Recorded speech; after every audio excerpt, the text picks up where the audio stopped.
Hello and welcome to another indie game review video here for the Sanitarium.FM. I'm the predicted Cyborg, and today we are reviewing Steredenn, the Steam version, developed by PixelNet Studio, published by Plug-in Digital. Now, as I say, this is the Steam version of the game. This is the Steam port. It was already previously out on other platforms such as the Xbox One and the PS4, but then it came to Steam, and that's where we got the review code, so that's why I'm reviewing it on the PC. Obviously, a lot of people have heard of Steredenn, but for those of you who don't know what this game is about, Steredenn is basically a roguelike shoot-'em-up space game. You are a little spaceship and you gotta shoot and kill oncoming waves of enemies. I say you have to shoot and kill them. You can easily let some of them pass you, although a few of them, like the space chainsaws, will actually chase you around the screen, and you've got to be able to loop around them and get around them so you don't get hit. You have a certain number of hit points, and you start off with one weapon, a blaster. Throughout the level you can take down big transport vehicles to try and pick up other little weapon upgrades. These range from things like a massive circular saw, which is ridiculous and absolutely amazing, to my favourite, the massive laser. Each one of these weapons has their upsides and their downsides, and which ones you prefer will depend on your playstyle. As I say, my favourite is the laser, purely because that thing is absolutely massive. Okay, it does mean you kind of slow down a bit, so you're not quite as good at getting out of the way of things as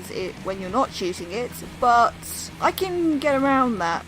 I just basically see what's coming and I can take it out before it becomes a problem. Although sometimes you can't take something out before it becomes a problem. So each level you go along and it's randomly generated. You have random waves of enemies, random environmental hazards such as meteors, and sometimes you have enemies on the meteors. You have little gun platforms that will shoot at you and you can take out. Sometimes there's laser shields in the way that you need to be able to turn off but not actually shoot the wrong bit, otherwise suddenly you'll have a laser in the face. And towards the end of each level, you will encounter a boss ship, which kind of looks like a massive robotic head. Each one of these bosses comes with their own name, insignia, and also a random little phrase. I say random, it's actually each phrase is specific for each boss, but you know, each one of these phrases kind of makes no sense and are just kind of weird little chosen phrases, and I kind of like that about this game. It does the same thing when you start it up. It chooses one of a stock of random phrases and just kind of pops one on screen before you go off.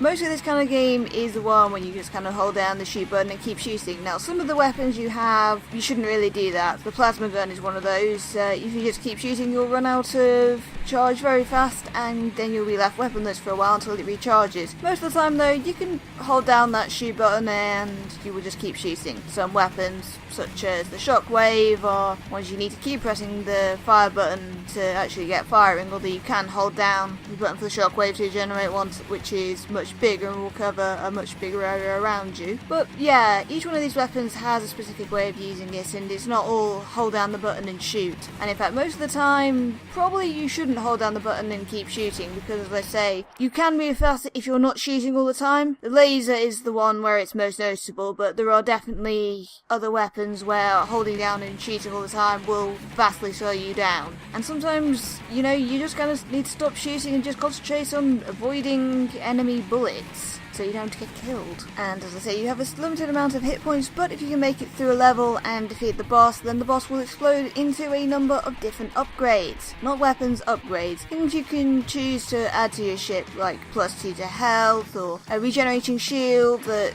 regenerates when you're not actually shooting. Again, another good reason to not be shooting all the time, and so on and so forth. You go around and you choose which one you want to use or apply. The same way you pretty much pick up weapons by using the space bar, and then once you've done that, all the other upgrades will explode and you'll have a little animation of the upgrade applying itself before you zoom off to the next level. So yeah, go around, check out what upgrades you have and choose which ones you want to use, because the right upgrades could make all the difference. So how do I find this as a game? I enjoy this genre of game, just I'm not very good at it. I've always enjoyed space shooters where I go around and I need to avoid the bullets and shoot stuff, and it just makes me feel really, really awesome and epic.